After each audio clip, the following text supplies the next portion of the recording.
Sumatra বাবা আজকের খবর। প্রথমেই হেডলাইন। ভোটার তালিকায় সংশোধন, এসআইআর শুরু অসমে, চূড়ান্ত তালিকা 10ই ফেব্রুয়ারি। ভোটে না লড়ে পঞ্চায়েতি রাজের মন্ত্রী সংসদ পুত্র, স্বরাষ্ট্র দপ্তর বিজেপিকে ছাড়লেন নীল। আইএসআই মদতে গ্যাংস্টারদের হাতে পৌঁছে যাচ্ছে তুরস্ক, চীনের অস্ত্র, গ্রেপ্তার 4। বিয়ের দিন দুর্ঘটনায় গুরুতর জখম করে হাসপাতালে সিঁদুর পরিয়ে দিলেন বর।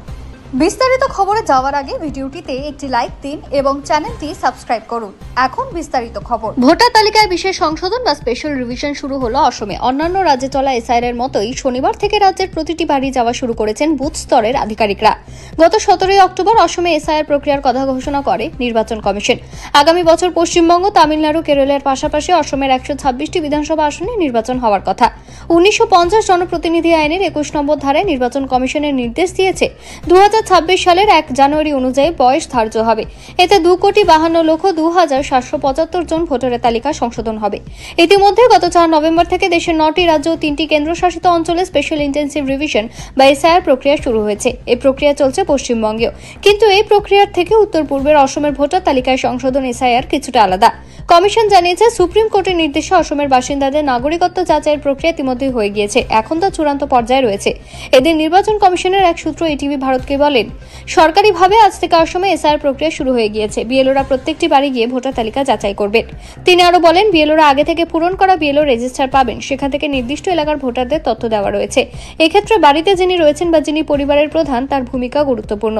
তাকে বিএলওর কাছ থেকে সম্পূর্ণ তথ্য মিলিয়ে নিতে হবে। কিছু ভুল থাকলে তা সংশোধন করে নিতে হবে।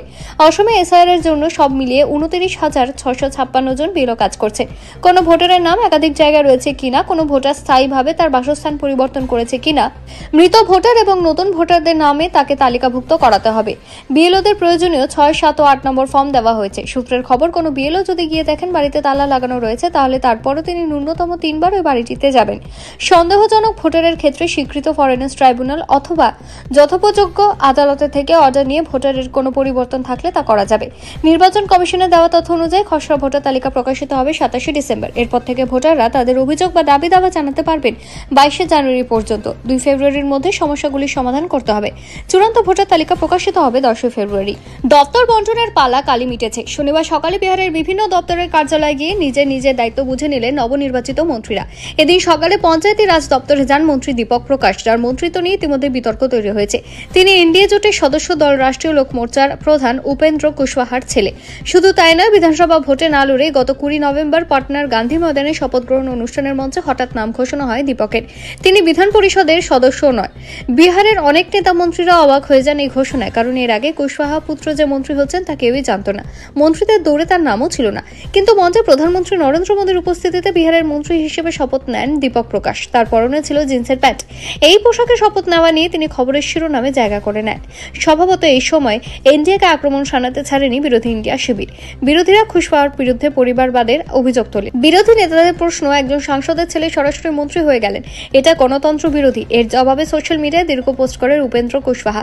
তিনি ছেলেকে মন্ত্রী করা নিয়ে লেখেন, আমার ছেলে স্কুলে ফেল করেনি, কঠিন পরিশ্রম করে কম্পিউটার সায়েন্সে ইঞ্জিনিয়ারিং এ ডিগ্রি অর্জন করেছে। একটু অপেক্ষা করুন, নিজেকে প্রমাণ করার জন্য একটু সময় দিন, ও কিছু করে দেখাবে, অবশ্যই দেখাবে। দিল্লি ক্রাইম ব্রাঞ্চ পাকিস্তানের আইএসআই এর সঙ্গে সরাসরি যুক্ত আন্তর্জাতিক অস্ত্র চোরাচালান চক্র ফাঁস করেছে। শনিবার এই চক্রে 4 গুরুত্বপূর্ণ সদস্যকে গ্রেপ্তার করেছে পুলিশ।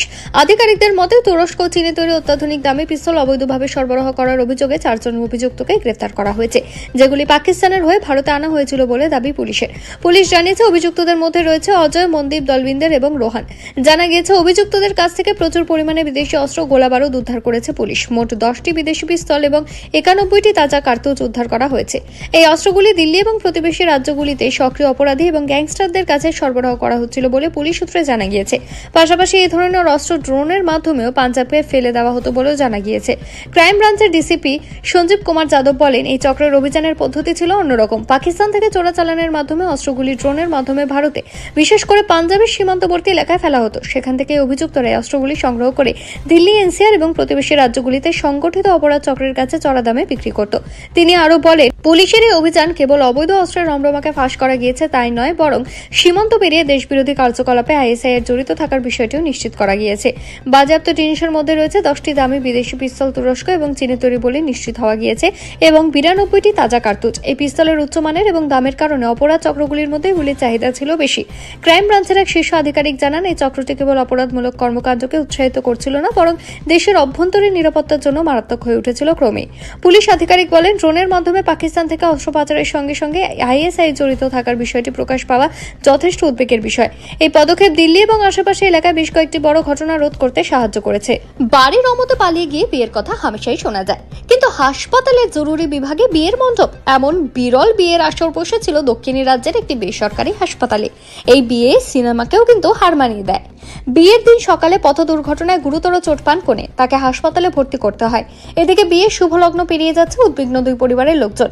বিয়ের লগ্ন পেরিয়ে গেলে তো আর বিয়ে হবে না। শেষমেশ হাসপাতালে স্ট্রেচারে শুয়ে থাকা গুরুতর জখম কনের কপালে রীতিমতো সিঁদুর পরিয়ে দিলেন বর। শুক্রবার কেরলের কোচির একটি হাসপাতালে এমন একটি বিরল বিয়ের আসর বসল। দুর্ঘটনায় গুরুতর আহত হন কনেকে দেওয়া বিয়ের প্রতিশ্রুতি থেকে সরে যাননি বর। জখম কনেকে হাসপাতালে গিয়ে বিয়ে করেছেন তিনি। পাত্রী আলাপ্পুঝার কমান্ডের বাসিন্দা অবনী, আর পাত্র থাম্বলি বিএম শারদ।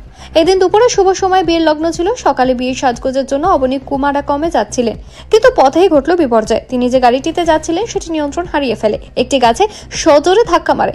সঙ্গে সঙ্গে অবনীকে কোট্টায়াম মেডিকেল কলেজ ও হাসপাতালে নিয়ে যাওয়া হয়। চিকিৎসা শুরু হয় তার। এক আধিকারিক বলেন, অবনীর শিরদাঁড়ায় চোট লেগেছে, এখন তার বিশেষ চিকিৎসা ও যত্নের প্রয়োজন। দুপুর নাগাদ তাকে এর্নাকুলামের একটি বেসরকারি হাসপাতালে স্থানান্তরিত করা হয়। শারণ ও তার পরিবার খবর পাওয়া মাত্রই হাসপাতালে পৌঁছায়। তাকে পরে কোচের ভিপিএস লাক্সর হাসপাতালে ভর্তি করা হয়।